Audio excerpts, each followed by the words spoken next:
Доењето победничка цел за живот. Под ова мото Македонија и годинава се вклучи во одбележувањето на светската недела на доењето. Мајчиното млеко поради својот состав и квалитет е незаменлива храна за доенчето, стои меѓу другото во прирачникот за млади родители. Токму затоа лекарите советуваат мајките да не се одлучуваат за млечни формули кои во никој случај не можат да ги овозможат придобивките на мајчиното млеко. Доенчето, например, за него тоа е стартот на животот. Тука му е темелот. Првите 6 месеци доењето е сосема доволно од нутритивен, односно хранлив аспект, а исто така му е тука психомоторниот и сите други типови на развој, имунолошкиот развој и така натаму и така натаму.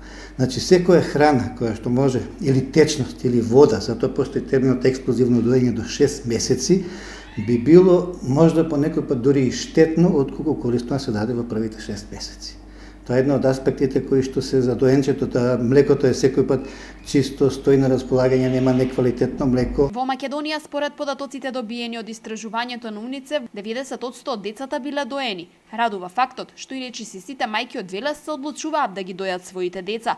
Во здравствениот дом велат дека за мајките е овозможено и советување како да научат правилно да го дојат своето дете, со што и самите ќе ги ползуваат позитивните ефекти. Нема неквалитетно млеко, нема обично недоволно млеко и во најголем дел околу 90% од мајките можат да ги дојат своите деца без никакви проблеми.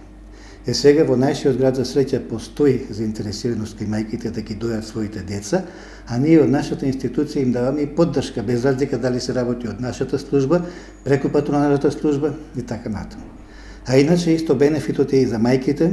Например, доењето како такво ги штити мајките од карцином на дојка. Не завлегувам сега во повеќе детали околу сето тоа. Нудењето шише или цуцло може да влијае збунувачки за детето, велат педијатрите. Речиси да нема остра граница до кога треба да се применува доењето, но според Светската здравствена организација се уште истото се препорачува до наполнети 24 месеци. До 6 месеци е сосема доволно да биде на ексклузивно доење без додаток на никакви течности и храни. Светска здравствена организација препорачува минимум 24 месеци од 2 години доење. Меѓутоа јас мислам дека имам сретнато во литература, а имаме искуство и овде во Велес, па до 3 и до 5 години доење не само што не е штетно, е многу корисно. Медицинските сестри и акушерки, како и лекарите кои учествуваат во чинот на породувањето, прават максимални напори уште во првите 2 часа после породувањето да се направи обид за прв подој, кој од мощно големо значење за воспоставување успешна лактација кај идните мајки.